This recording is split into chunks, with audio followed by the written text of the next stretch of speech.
Hello guys, welcome back to my channel. This is Susmita lifestyle.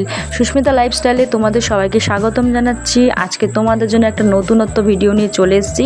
বৃহস্পতিবার করে আমি ঘরের কি কাজ করি আর করতে হয় সেটা তোমাদেরকে দেখাবো। এখন দেখতে পাচ্ছ আমার বিছানার চারিদিকে জামা কাপড় ছড়িয়ে ছিটিয়ে পড়ে আছে, আর এদিকে সাইডে দেখো চেয়ারেও জামা কাপড় ভর্তি পড়ে আছে। এই সবগুলোকে আমি আজকে পরিষ্কার করব, ঘর গোছাতে হবে। তো আলমারি থেকে আমি এখন দুটো বেড কাপড় বার করে নিলাম, একটা শ্বশুরের বিছানার জন্য, একটা আমাদের বিছানার জন্য। দেখছো আমি এখন সব জিনিসপত্রগুলো নিচে ফেলে দিচ্ছি। টেডি বিয়ার, বালিশ, কোল বালিশ, ব্লা ব্লা যা থাকে বিছানার মধ্যে সব আমি এখন এই যে লাভ বালিশটা দেখলে এটাকে আমি মেলা থেকে কিনেছিলাম, এটাকে নিয়ে আমি এখন ঘুমাই। তো পুরোনো বেড কাপড়টাকে আমি তুলে ফেলে দিলাম, দিয়ে এখন নতুন বেড কাপড়টা ভালো ঝেড়ে ভালো করে পেতে নিলাম। তারপর এবার আমি নিচে নেমে বিছানার চাদরগুলো চারিদিক দিয়ে গুজে দেবো। বিছানার বেড কাপড় চারিদিক দিয়ে না গুজে দিলে কিছুদিন পর আবার সেই বিছানার বেড কাপড়গুলো চারিদিক দিয়ে ঝুলতে থাকে, তো দেখতে তখন খুবই বাজে লাগে। ওই জন্য কার কীরকম পছন্দ ঠিক আমি জানি না, বাট আমার এইভাবেই পছন্দ। তোমরা যদি পারো কমেন্ট করে আমাকে জানাতে পারো কার কীরকম বিছানার বেড কাপড় পাতা পছন্দ। এখন আমি বিছানা ঝাড়ুটা দিয়ে ভালো করে বিছানার চারিদিকটা ঝাড় দিয়ে নিলাম, নিয়ে বালিশের ওরগুলো সব একটার পর একটা পরিয়ে নিলাম। দেখতে পাচ্ছ খুবই তাড়াতাড়ি করে নিচ্ছি। এরপরে কোল বালিশের ওরগুলো একটার পর একটা সব পরিয়ে নেবো। নেওয়ার পর দেখতে পাচ্ছ এই যে দুটোই কোল বালিশের ওর আমাদের, একটা আমার আর একটা তোমাদের দাদা ভাইয়ের। আর বালিশের ওরগুলো আমি সব এখন একটার পর একটা লাগিয়ে নিলাম। নেওয়ার পর দেখো আমি এই যে বালিশটা দেখাচ্ছি, এই সাইডের কাজগুলো কত সুন্দর বালিশের ওরটা। তো এইটা ওয়ারটা আমার দিদি আমার নাইটি দিয়ে বানিয়ে দিয়েছে, ওর হাতের কাজ খুবই সুন্দর। তো বিছানাটা আমি এখন পরিষ্কার করে নিলাম, আর টেডিটাকেও আমি মাঝখানে বালিশের মাঝখানে বসিয়ে দিয়েছি, ওখানেই বসে থাকে সবসময়, আর রাতে ঘুমানোর সময় আমার সাথে ঘুমায়। তো এবার ঝাড়া হয়ে গেছে, কাজও কমপ্লিট। এরপরে শ্বশুরের বিছানার বেড কাপড়টা আমি এখন চেঞ্জ করে নিচ্ছি। ওনার বিছানাটা আমি সেম হচ্ছে কীভাবে পরিষ্কার করে নেব, নিয়ে চারিদিকটা ওই সেমভাবে গুজে নিচ্ছি। নিয়ে চারিদিকটা আবার, যেহেতু ওনার বিছানাটা সবসময় আমার পরিষ্কার করা সম্ভব হয় না, যেহেতু সকালবেলা আমি বেরিয়ে যাই, তোমাদের দাদাভাই পরিষ্কার করে, ও যেমন তেমন করে দেয়, চারিদিকে গুজে গাছে দিতে পারে না। ওই জন্য যেদিন আমি পরিষ্কার করি ভালো করেই করি। দেখছো হয়ে গেছে। এবার আমরা যে জামা কাপড়গুলো কাজে পড়ে যায় সেইগুলোকে ভালো করে ভিজিয়ে রাখার জন্য নিয়ে যাচ্ছি বাথরুমে। তারই মধ্যে আমি ঘরটা ভালো করে ঝাড় দিয়ে নিলাম, ঝাড়ু দিয়ে। তো এরপরে বালতিতে জল নিয়ে নিমাইল দিয়ে ভালো করে আমি ঘরটা মুছবো, যেহেতু বৃহস্পতিবার করে তো কোনো দিন মোছো না মোছো বৃহস্পতিবার তো মুছতেই হয়। আমি পার ডেই মুছি, বাট বৃহস্পতিবার আমাকে অনেকক্ষণ ধরে কাজগুলো করতে হয়। তো টেবিলটাকে মুছে নিলাম, ওখানে ঠাকুরের বাসন রাখা হয়, ঘরগুলো আমি মুছে নিচ্ছি। এরপরে আমার ঘর মোছা প্রায় কমপ্লিট হয়ে গেছে। এই যে বাইরেটা আমি মুছে নিলাম, ব্যাস ঘর মোছা আমার কমপ্লিট। এবার বাসনগুলো সব বাইরে নিয়ে গিয়ে আমি একটার পর একটা বাসন সব মেজে নিলাম, নিয়ে বাসনগুলো ভালো করে ধুয়ে নিলাম।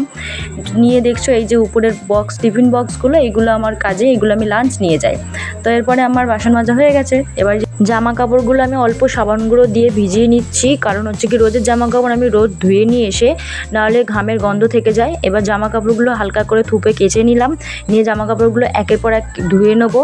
নেওয়ার পর দেখছো জামা কাপড়গুলো ধুয়ে নিচ্ছি। তোমাদের দাদা ভাইয়ের একটা গেঞ্জি রয়েছে, আমার একটা কুর্তি, মানে কাজে যেগুলো আমরা পরে যাই, তো ওগুলো ধোয়া হয়ে গেছে। এবার আমার লেগিংসটা আমি মিলে দিলাম, তারপরে আমার কুর্তিটা এই যে মিলে দিচ্ছি, তোমাদের দাদা ভাইয়ের গেঞ্জি মিলে দিলাম। এরপর আমি ঘরে একটা ওড়না পরি, সেই ওড়নাটাকেও আমি মিলে দিলাম। দেওয়ার পর এবার আমার স্নানটা আমি কমপ্লিট করে নেব। স্নান কমপ্লিট হয়ে যাবে। এবার দেখতে পাচ্ছি এই যে স্নান কমপ্লিট আমার হয়ে গেছে।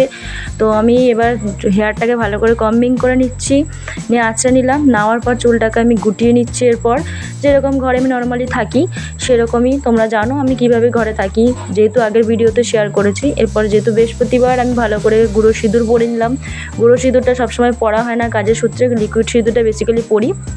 এরপর ঘট টটগুলো আমি বাসন থালা মেজে এনে ঘটের মধ্যে আমি সিঁদুরের ফোঁটা লাগিয়ে নিলাম। এই ঘটের মধ্যে স্বস্তিক চিহ্ন, ওং চিহ্ন দেয়, আমার অত আজকে সময় হয়ে ওঠেনি, ওই জন্য আমি ফোঁটা দিয়ে দিয়েছি। দিদি শাশুড়ি বলে এইভাবেও দেওয়া যায়। তো আজকে আমি ঠাকুরের গলায় মালা পরিয়ে দিলাম। এইদিকে এটা আমার শাশুড়ির গলায়ও মালা পরিয়ে দিলাম, উনি যেহেতু মারা গেছে আমার বিয়ের আগেই। সিঁদুর পরিয়ে দিচ্ছি, দেখতে পাচ্ছ শাশুড়িকে, আমার ঠাকুরকে। এরপর আমিও পরে নিলাম, নিয়ে এবার সন্ধ্যা আরতি করে দিচ্ছি। প্রদীপ আর ধূপ জ্বালিয়ে ঠাকুরকে বরণ করে নিচ্ছি। দেখছো এই যে ভালো করে ঠাকুরকে বরণ করে নিলাম। তোমাদের দাদাভাই ছিল না, ওই জন্য পিছনে আমি খাটে রেখেই ঠাকুরকে পুজো দিচ্ছি, সেটা তোমাদেরকে দেখালাম, শেয়ার করলাম। তো এখন শঙ্খ বাজালাম আমি, যেহেতু সন্ধ্যা হয়ে গেছে, সন্ধ্যা তো দিতেই হবে। এরপর আমার পুজো কমপ্লিট হয়ে গেছে, বৃহস্পতিবারের পুজো। তারপরে দেখো আমি সিঁদুর পরেছি, কীরকম লাগছে তোমরা আমাকে প্লিজ কমেন্ট করে জানিও। এদিকে দেখো আমি ঠাকুরের গান প্রত্যেক দিন সন্ধ্যাবেলা এসে চালিয়ে দিই। এই যে বক্সের মধ্যে আমার ছোট্ট একটা বক্স আছে, তার মধ্যে আমার কমপ্লিট হয়ে গেল চা। এই যে আমার শ্বশুরকে দিয়ে দিলাম চা, আমাদের দুজনের জন্য চা নিয়ে চলে যাচ্ছি। আমার জন্য গ্রিন টি, তোমার দাদা ভাই আর শ্বশুরের জন্য লাল চা। এখন দুজনে খেয়ে নিচ্ছি চা। তো দুজনে বিকেলবেলা যখন থাকি টুকটাক খাওয়া হয় চাটা, না হলে খাই না আমরা অত চা। আমি গ্রিন টিটা খাই, ওরা কেউ খায় না। এখন দেখছো এই যে ছোটো একটা বাচ্চা পড়তে এসছে, এটা হচ্ছে কি আমার একটা যাওয়ার মেয়ে। আমি যেহেতু আগে টিউশন পড়াতাম, এখন আর টাইম হয়ে ওঠে না, ওই জন্য আমার কাছে পড়ে। তো তার মধ্যে ওকে পড়াতে গিয়ে আমি প্রচুর ক্লান্ত হয়ে গেছি। আমি আজকে শুয়ে পড়েছি, খুব টায়ার্ড ছিলাম। তো আমি ঘুমিয়েছিলাম, ঘুম থেকে উঠে দেখি কোনো দাদাভাই উঠে জল আমার একটা বেড়ে দিল। জলটা নিয়ে আমি এখন খাচ্ছি। খাওয়ার পর দেখলাম ও ভাত নিয়েও চলে এসেছে, যেহেতু আমি ঘুমিয়ে পড়লে ভাত খেতে চাই না, সেই জন্য আমাকে খাইয়ে দিচ্ছে। আমি 2-1 গাল খেলাম। তো বারবার আমাকে বলছিল চুলটাকে গুটিয়ে নাও। এই দেখো ওকে দেখাচ্ছি, চুলটাকে গুটিয়ে নাও। ও যেহেতু চুলটা বারবার মুখে পড়ছিল, ও বিরক্ত হয়ে যাচ্ছিলো। এই দেখো আবার চুলটা মুখে পড়ছে, তখনও আমাকে একটু বকানি দেবে। তারপরে আমি ভাত খেতে আর চাইছিলাম না, ও বলছে না খেয়ে নাও। তো আমি একটু রেগে গেছি, দেখো রিয়াকশানটা, রেগে গেছি, না আমি আর খাবো না। তারপরে অল্প করে খেয়ে নিলাম, নিয়ে জল টল খেয়ে যে আর একবার লাস্ট, এটাই আমি লাস্ট খেয়েছি। তারপরে জল খেয়ে নিয়ে আমার হচ্ছে কি খাওয়া দাওয়া কমপ্লিট করে নিয়ে আমি চুলটাও বেঁধে নিয়েছি, বকা খেয়ে, দেখতে পাচ্ছ তোমরা। তারপরে তোমার দাদাভাই কী একটা কথা বলবে, আমি দেখো হেসে দিলাম। তো এই পর্যন্তই আজকে আমার ভিডিওটা আমি এন্ড করছি। থ্যাংক ইউ সো মাচ পুরো ভিডিওটা সবার দেখার জন্য। সবাই প্লিজ আমার চ্যানেলটাকে সাবস্ক্রাইব করে দিও, লাইক কমেন্ট অ্যান্ড শেয়ার করো। আজকের মতো এখানে টাটা, গুড নাইট সবাইকে, টাটা।